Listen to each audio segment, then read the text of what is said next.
అందరికీ నమస్కారం అండి. ఎలక్షన్ స్టంటు ఆంధ్రప్రదేశ్లో రోజు రోజుకి కూడా ముదిరి పాకాన పడుతూ ఉంది. ఓ పక్కన కూటమి అభ్యర్థులు, మరో పక్కన వైఎస్ఆర్సీపీ అభ్యర్థులు కూడా ప్రచార పర్వంలో మునిగి తేలిపోతూ ఉన్నారు. ఆల్మోస్ట్ ఆల్ అన్ని సీట్లు కూడా డిక్లేర్ అయిపోయాయి. ప్రతి చోట ఎంపీ క్యాండిడేట్స్ కావచ్చు, అసెంబ్లీ క్యాండిడేట్స్ కావచ్చు, అటు వైసీపీ కానీ ఇటు కూటమి కానీ కూడా డిక్లేర్ అయిపోయారు. ఎవరి మట్టుకు వాళ్ళు ప్రచారంలో హోరెత్తించేస్తూ ఉన్నారు.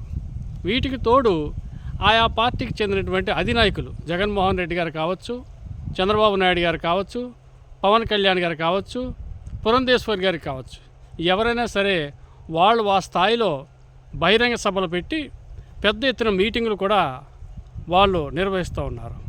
ఈ నేపథ్యంలో రాష్ట్రంలో ఎన్నికల వాతావరణం పూర్తిగా ఆవరించుకుంది, హీటెక్కింది. రాష్ట్రం అంతా కూడా ఎన్నికల వేడితో హీటెక్కిపోయి ఉంది. ఈ నేపథ్యంలో కూటమి ఏదైతే ఉందో, కూటమిలో బీజేపీ మినహాయిస్తే కూటమిలో బీజేపీలో భాగమే, కానీ ఇప్పుడు మనం చెప్పుకున్న సబ్జెక్ట్లో బీజేపీ కాక జనసేన, టీడీపీ సీట్లు ఇచ్చే విషయంలో, సీట్లు అంటే ఆల్రెడీ అభ్యర్థులను ఖరారు చేశారు. ఈ అభ్యర్థుల్లో దాదాపు ఒక 5 చోట్ల ఈ అభ్యర్థులు మారిస్తే ఎలా ఉంటుంది అనే ఆలోచనకు వచ్చారు. ముఖ్యంగా ఈ ఆలోచన జనసేన కన్నా టీడీపీలో ఎక్కువగా ఉంది. ఎంచేతంటే వీళ్ళు చేస్తుంది ఏంటంటే, ఓ పక్కన ప్రచారాలు అయిపోయాయి, చాలా ప్రచారాలు అవుతూ ఉన్నాయి. కొన్ని చోట్ల అయితే నియోజకవర్గాల్లో కొంతమంది క్యాండిడేట్లు ఒక దఫా ప్రచారం అంటే ముందుగానే టికెట్స్ అనౌన్స్ చేయించుకున్న వాళ్ళు ఒక దఫా ప్రచారం ఆయా గ్రామాల్లో పూర్తి చేశారు. రెండో దఫా ప్రచారానికి వాళ్ళు శ్రీకారం చుట్టారు. కొన్ని చోట్ల అయితే 50%, 60% ప్రచారాలు పూర్తి చేసుకుని ఉన్నారు. కానీ ఇక్కడ ఏం జరుగుతుందంటే, పార్టీల పరంగా చూసుకుంటే వైఎస్ఆర్సీపీ పార్టీకి వస్తే అభ్యర్థి ప్రచారం తీరు మీద వాళ్ళు సర్వే చేయించుకుంటున్నారు. ఏ రోజుకి ఆ రోజు వాళ్ళకి ఐపాక్ టీము చాలా స్పష్టంగా అక్కడ పనిచేస్తూ ఉంది. వాళ్ళు చేసే పని ఏంటంటే, ఆ అభ్యర్థి ఆ నియోజకవర్గంలో అతని ప్రచారం ఏ విధంగా ఉంది, ఏ విధంగా అతను ప్రచారం చేస్తూ ఉన్నాడు, ఇతని ప్రచారాన్ని ప్రజలు, ఓటర్లు స్వాగతిస్తున్నారా, వ్యతిరేకిస్తున్నారా, ఓటర్లకి ఇతను కంఫర్ట్గా ఉన్నాడా, డిస్కంఫర్ట్గా ఉన్నాడా, అక్కడ వైసీపీలో ఏదైనా గ్రూపులు ఉంటే ఆ గ్రూపులు ఇతను కలిపే ప్రయత్నం చేస్తున్నాడా, నన్ను కానట్టుగా వెళ్ళిపోతున్నాడా, ఓటరు అభివృద్ధి విషయం కావచ్చు, ఇతరత్ర నెగిటివ్ పాయింట్స్ గట్టిగా అడిగినప్పుడు ఇతను ఓర్పుగా సమాధానం చెప్పి అతనికి ఆ ఓటర్ని కన్వే చేస్తున్నాడా, లేకపోతే ఓటర్ మీద తిరగబడుతున్నాడా, తలదించుకు వెళ్ళిపోతున్నాడా, అక్కడ ఉన్న కార్యకర్తను కలుపుకుంటున్నాడా, ప్రతిపక్షానికి సమానంగా వ్యూహానికి ప్రతివ్యూహం వేస్తున్నాడా, ఇటువంటి అనేక కోణాల్లో వాళ్ళు ఈ ఐపాక్ ద్వారా సర్వే చేసుకుంటున్నారు. అట్ ది సేమ్ టైం సాక్షి పత్రికా రిపోర్టర్లతో కూడా వాళ్ళు డే బై డే సర్వే చేయించుకుంటున్నారు. ఈ విధంగా సర్వే చేయించుకుని ఆ సర్వే రిపోర్ట్ల ప్రకారం వాళ్ళకి నచ్చితే ఆ క్యాండిడేట్ని కంటిన్యూ చేసి బీఫార్మ్ ఇచ్చే ఆలోచన చేస్తున్నారు. ఏదైనా తేడా పాడా ఉంటే క్యాండిడేట్ని మార్చే ఆలోచన కూడా వాళ్ళు చేస్తూ ఉన్నారు. ఇక తెలుగుదేశం పార్టీ కూడా అదే పందాలో ఉంది. వీళ్ళు ప్రధానంగా ఇప్పుడు ఎలక్షన్లో వీళ్ళు చేసేది ఏంటంటే, రాబిన్ శర్మ టీంని మీద వీళ్ళు ఎక్కువ డిపెండ్ అయ్యారు. ఈ రాబిన్ శర్మ టీము ప్రతి చోట కూటమి అభ్యర్థులు ప్రచారం చేస్తున్న చోటికి ఈ టీం వస్తున్నారు. ఈ టీం కూడా ఆ కార్యకర్తలు ఒకళ్ళ కలిసిపోతున్నారు. మనకు ఆ టీం అని స్పెషల్గా వాళ్ళకు యూనిఫాము, వాళ్ళు వేరేగా ఏమి ఉండలేదు. వాళ్ళు కూడా ఈ కార్యకర్తల మాదిరిగానే కలిసిపోయి వాళ్ళు తిరిగి వాళ్ళు అబ్జర్వేషన్ చేస్తున్నారు. వాళ్ళు కూడా ఇదే అంశాలు, మనం ఏదైతే వైసీపీ గురించి అంశాలు అనుకున్నామో అదే అంశాలను వాళ్ళు సీక్రెట్గా సర్వే చేసి అవి ఏ రోజుకి ఆ రోజు పార్టీ అధిష్టానానికి డే బై డే వాళ్ళు ఇచ్చుకుంటూ వెళ్తున్నారు. అలాగే ఈనాడు పత్రిక కూడా ఈ ఎన్నికల్లో సర్వేలో ప్రధాన పాత్ర పోషిస్తుంది. వాళ్ళకి మండల్ లెవెల్లో ఒక కంట్రిబ్యూటర్ ఉంటాడు. వాళ్ళ కంట్రిబ్యూటర్లు అంటారు, మన రిపోర్టర్ అంటాం. ఈనాడులో మండల్ లెవెల్ చేసే వాళ్ళు రిపోర్టర్ అంటారు, కంట్రిబ్యూటర్ అంటారు. ఈ కంట్రిబ్యూటర్ ఆ మండలానికి వెళ్ళి అక్కడ ప్రచారం ఎలా జరుగుతుంది, అభ్యర్థి ఏ విధంగా ఉంటున్నాడు అనేది డెస్క్కి వెళ్ళు ఇన్ఫర్మేషన్ ఏ రోజుకి ఆ రోజు ఇచ్చుకుంటారు సాయంకాలం. ఆ డెస్క్లో ఒక సబ్-ఎడిటర్ ఉంటాడు. ఆ సబ్-ఎడిటర్ తీసుకున్న ఇన్ఫర్మేషన్ ఏం చేస్తాడంటే యూనిట్ ఇన్ఛార్జ్కి ఇస్తాడు. యూనిట్ ఇన్ఛార్జ్ ఏమో సోమాజిగూడ, హైదరాబాద్లో ఉంటే సోమాజిగూడ హెడ్ ఆఫీస్కి పంపిస్తాడు. అక్కడి నుంచి మళ్ళీ మంగళగిరి పార్టీ ఆఫీస్కి రిపోర్ట్ వస్తుంది. సో ఇక్కడ ఈ విధంగా కూడా వాళ్ళు సర్వే తీసుకుంటున్నారు. ఇలా తీసుకుంటే ఇప్పుడు దాకా రాష్ట్రంలో 5 చోట్ల టిక్కెట్లు మార్చే ఆలోచనకు ఈ తెలుగుదేశం పార్టీ చంద్రబాబు నాయుడు గారు వచ్చారు. అందులో అనపర్తి, తూర్పుగోదావరి జిల్లాలో అనపర్తిలో ఆల్రెడీ ముందు నుంచి నల్లమల రామకృష్ణారెడ్డి గారికి టీడీపీ తరఫున సీటు ఖాయం అనుకున్న నేపథ్యంలో లాస్ట్ మినిట్లో బీజేపీలో ఎవరో రాజు గారికి సీట్ ఇచ్చేయడం జరిగింది. దీంతో రామకృష్ణారెడ్డి గారు ఏం చేశారంటే ఆయన ఎప్పుడూ లేని విధంగా తన తల్లిని కూడబెట్టుకుని, భార్యని, కుమారుని వీళ్ళందరినీ కూడబెట్టుకుని నాకు అన్యాయం జరిగింది, నేను పార్టీలో ఎక్కడ లేని సేవ చేశాను, మా నాన్నగారు చేసుకుంటూ వచ్చారు తెలుగుదేశానికి, తర్వాత నేను చేశాను, నా మీద వైసీపీ వారు 33 కేసులు పెట్టారు, అదే లోకల్గా ఉన్నటువంటి వైసీపీ ఎమ్మెల్యే ఎవరైతే ఉన్నారో డాక్టర్ సత్య సూర్యనారాయణ రెడ్డి గారిని నేను డైరెక్ట్గా అతని అన్యాయాన్ని, అక్రమాన్ని, గూండాయిజాన్ని, రౌడీయిజాన్ని, మాఫియాను నేను వ్యతిరేకించాను. చంద్రబాబు నాయుడు అక్రమ అరెస్ట్ అయినప్పుడు నేను చాలా డైరెక్ట్గా పనిచేశాను. ఇక్కడ పార్టీకి నేను చాలా అనుకూలంగా పనిచేశాను.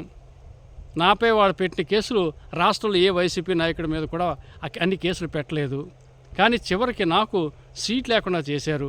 కానీ ఈ విషయంలో నేను పార్టీ అధిష్టానం తప్పట్టలేదు, ఒక్కసారి ఆలోచన చేయమంటున్నా అని చెప్పేసి చాలా తెలివిగా సీటు ఇవ్వలేదు అనే సానుభూతిని ఆయన క్యాచ్ చేసుకుంటూ డోర్ టు డోర్ చేసుకుంటూ వెళ్ళిపోతున్నాడు. ఎక్కడ కూడా నాకు ఓటేయండి అని కానీ ఇంకోటి చేయండి నేను ఇండిపెండెంట్ వేస్తే ఇది ఇలాగ అంటలేదు. అతను ఫస్ట్ ఈ సానుభూతిని క్యాచ్ చేసుకుంటున్నాడు. ఏదైతే సీటు ఇవ్వలేదు అనే విషయాన్ని ఆయన బాగా జనంలోకి తీసుకెళ్ళి ఇతనిపైన సానుభూతిని బాగా వచ్చేలా చేసుకుంటున్నాడు. మరి ఇలా చూసుకుంటే అక్కడ ఇప్పుడు కూటమి బీజేపీ నుంచి ప్రకటించిన రాజు గారి కంటే సర్వేలో చూసుకుంటే రామకృష్ణారెడ్డి గారికే ఎక్కువ ఓటింగ్ పడింది, ఎక్కువ మార్కులు ఈయనకే వచ్చాయి. జనం ఇతని మాటలకే ఎక్కువ విలువిస్తున్నారు. ఇతని పట్ల సానుకూల దృక్పథాన్ని వ్యక్తం చేస్తూ ఉన్నారు. ఎంత సానుకూల దృక్పథం అంటే వైసీపీని అభిమానించే వ్యక్తులు కూడా అయ్యో పాపం రామకృష్ణారెడ్డి గారికి అన్యాయం జరిగింది, ఓకే ఈసారికి ఆయనకి చేద్దాం అనే ఆలోచన వాళ్ళు కలిగేలాగా ఇతను ప్రచారం చేసుకుంటున్నాడు. సో ఇక్కడి నుంచి ఈ సర్వే రిపోర్ట్ వెళ్ళింది కాబట్టి చంద్రబాబు నాయుడు గారు ఆలోచన పడి ఎలాగైనా సరే బీజేపీ వాళ్ళతో మాట్లాడి అక్కడ రాజుగారిని తగ్గించి ఈ సీటు ఇతనికి ఇవ్వాలని చెప్పేసి ఆలోచనలో ఉన్నారు రామకృష్ణారెడ్డి గారికి. ఆ విధంగా Anaparthi seat almost all Ramakrishnareddy గారికి ఒక 4-5 రోజులు డిక్లేర్ అయ్యే అవకాశం స్పష్టంగా కనపడతా ఉంది. ఇక మీ అందరికీ తెలిసిందే రెండోది, రఘురామకృష్ణరాజు గారు ఒకవేళ నర్సాపురం కుదరని పక్షంలో ఉండి ఆయన పంపిస్తారు. అక్కడ కూడా సీటు మార్పు జరుగుతుంది, ఉండి అసెంబ్లీకి ఆయన వెళ్తారు. ఓకే, అది పక్కన పెడదాం, అది ఆల్రెడీ చెప్పేసుకున్నాం మనం. ఇకపోతే ఇంకోటి దెందులూరులో చింతమనేని ప్రభాకర్కి ఆల్రెడీ సీట్ ఇచ్చారు. వైసీపీ నుంచి అబ్బాయి చౌదరి ఉన్నారు. అయితే ఇక్కడ అబ్బాయి చౌదరికి చింతమనేని ప్రభాకర్కి ఆ తేడా మనం చూసుకుంటూ ఉంటే ప్రచార పర్వంలో అబ్బాయి చౌదరి చాలా కంపార్ట్గా జనంలోకి వెళ్తున్నాడు, చింతమనేని ప్రభాకర్ చాలా అగ్రెసివ్గా వెళ్తున్నాడు. ఆయన మాట తీరు అది ఒక రెబల్గా నియంతగా ఆయన మాట్లాడుతుంటో కామన్ మ్యాన్ సీ వాటర్ ఎవడైతే ఉన్నాడో సీ వాటర్ని అతను ఎట్టి పరిస్థితులను కూడా ఆకట్టుకోలేకపోతున్నాడు. సో ఇది సర్వేలో వెళ్ళింది. ఇప్పుడు ఏం చేద్దాం అలాగని చెప్పి చింతమనేని కాదని వేరే వాళ్ళు టికెట్ ఇస్తే చింతమనేని డెఫినెట్గా ఇండిపెండెంట్గా వేస్తాడు కాబట్టి అక్కడ ఆ నష్టం మనకెందుకు అని చెప్పేసి వీళ్ళు ఏం చేస్తున్నారంటే చింతమనేని ఇంట్లో వాళ్ళ కూతురుకో కానీ వాళ్ళ కూతురికి మహిళకి సీట్ ఇచ్చే ఆలోచన టీడీపీ అధిష్టానం చేస్తూ ఉంది. ఇక్కడ కూడా చింతమనేని మార్చి వాళ్ళ కుమార్తెకి సీటు ఒక 4-5 రోజులు ఇస్తారు. సో ఓకే, ఇక ఇవి అయిపోతే ఇంకోటి ఏంటంటే మదనపల్లి, చిత్తూరు జిల్లా మదనపల్లిలో షాజహాన్ బాషాకు సీట్ ఇచ్చారు. ఈ షాజహాన్ బాషా కాంగ్రెస్ పార్టీ నుంచి విడిచిపెట్టి లోకేష్ గారి ఆధ్వర్యంలో తెలుగుదేశం పార్టీలో చేరారు. మరి అతనికి సీట్ ఇచ్చారు. అతను అక్కడ మదనపల్లిలో 2 లక్షల పైచీలకు టోటల్ ఓటర్లో 20,000 మంది మాత్రమే ముస్లిమ్స్ ఉన్నారు. సో అక్కడ షాజహాన్కి ఇవ్వటం వల్ల 20,000 మంది వన్ సైడ్ అవ్వినా కానీ మిగతా వర్గాల్లో చాలా వ్యతిరేకత కనపడుతూ ఉంది. ఒకటి మైనర్ క్యాస్ట్ అవటం, 2 అప్పటిదాకా కాంగ్రెస్ నుండి అప్పుడే రావటం, వచ్చిన కొద్ది రోజులకి సీట్ ఇచ్చేయటం, ఇది చాలా ఆగ్రహ విసులతో ఉన్నారు. అంతేకాకుండా అక్కడ జనసేన నుంచి రామ్దాస్ చౌదరి గారు మరి చాలా కష్టపడి వర్క్ చేశాడు. ఆయన 2019లో ఆయన పోటీ చేసి దగ్గరికి వచ్చి ఓడిపోయాడు. మరి అతను సీట్ని ఆశించి భంగపడ్డాడు. అతను కూడా కోపంగా ఉన్నాడు. అలాగే ఇక్కడ తెలుగుదేశం పార్టీ నుంచి జయరాం నాయుడు, చిన్నబాబు నాయుడు వీళ్ళిద్దరూ కూడా యాస్పిరేట్స్ గట్టిగా ప్రయత్నం చేశారు. లాస్ట్ వీక్లో వాళ్ళకి టికెట్ లేదన్నారు. సో ఈ ముగ్గురులో ఎవరో ఒకరు ఇండిపెండెంట్ వేస్తారు ఖచ్చితంగా. వేసినప్పుడు మిగతా ఇద్దరు అతనికి సపోర్ట్ చేస్తారు. షాజహాన్ బాషా ఓటమి ఖాయం, డెఫినెట్గా ఆ సీటు పోద్ది.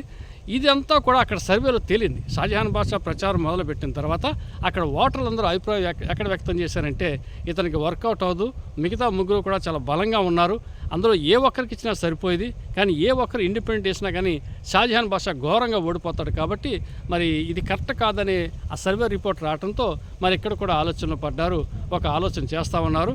మరి ఇది బహుశా మేము అనుకోవటం మదనపల్లి జనసేనకి ఇచ్చేస్తారు, చౌదరి గారికి ఇచ్చే అవకాశం ఉంది, అటు వెళ్ళిపోయే ఛాన్స్ కూడా ఖచ్చితంగా ఉంది. ఇకపోతే రైల్వే కోడూరు నుంచి జనసేన యనమల భాస్కర్ గారు రంగంలో ఉన్నారు. మరి అయితే ఇక్కడ కూడా ఇతని మీద నెగిటివ్ రిపోర్ట్ వచ్చింది, కాబట్టి ఎప్పుడైతే మదనపల్లి జనసేన చౌదరి గారికి ఇచ్చారో దాని పక్కనే ఉన్నటువంటి రైల్వే కోడూరు జనసేనకి ఇస్తే బాగోదు, కాబట్టి ఇక్కడ రైల్వే కోడూరు జనసేన అతను తగ్గించి టీడీపీకి సీటు ఖచ్చితంగా ఇచ్చేస్తారు. ఇకపోతే రాజంపేట బీజేపీ బాలసుబ్రహ్మణ్యం గారికి ఇచ్చారు. మరి అక్కడ కూడా మరి రాజులకి ఎక్కువ ప్రాధాన్యత ఉంది, అక్కడ రాజు ఓటింగ్ ఎక్కువ ఉంది రాజంపేటలో. అదేవిధంగా రాజులు ఎలక్షన్ చేసేది కూడా రాజులే, కాబట్టి అక్కడ బాలసుబ్రహ్మణ్యం గారి కన్నా యాక్చువల్లీ బాలసుబ్రహ్మణ్యం గారిని రాజంపేట పార్లమెంట్కి పంపించాలి, ఆయన గట్టి ప్రయత్నం చేశాడు బీజేపీ నుంచి. కాకపోతే కూటమిలో భాగంగా కిరణ్ కుమార్ రెడ్డి ఆ సీట్ని అడగటం వల్ల మిథున్ రెడ్డికి ఎంతో కొంత ముఖ్యమంత్రి స్థాయి వ్యక్తి కాబట్టి కిరణ్ కుమార్ రెడ్డి అతనైతే సూట్ అవుతాడు, స్టేట్లోనే ఒక ఫేమస్ ఒక పేరు ఉంది అని చెప్పేసి కిరణ్ కుమార్ రెడ్డిని అక్కడ నల్లారి కిరణ్ కుమార్ రెడ్డిని అక్కడ పెట్టేసి రాజంపేట ఏదో ఇతను సంతృప్తి పరచడం కోసం మళ్ళీ కోపం కొంచెం ఉంచడం కోసం రాజంపేటని ఇతను పంపించారు అసెంబ్లీ.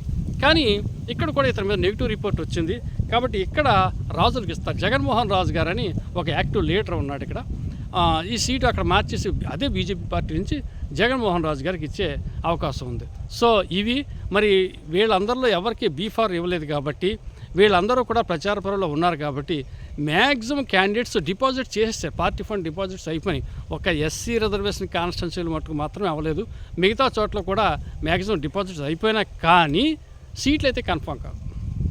వీళ్ళు ప్రచారంలో వీళ్ళు ఎంత చక్కగా ప్రచారం చేస్తారో సర్వేలో ఎంత చక్కని రిపోర్ట్ వస్తేనే వీళ్ళకి బీఫారం దక్కుతుంది, లేకపోతే దగ్గరికి వచ్చిన తర్వాత వేరే వ్యక్తి వచ్చి బీఫారం దేశని ప్రచారం చేసినా కానీ మనం ఆశ్చర్యపోనవసరం లేదు.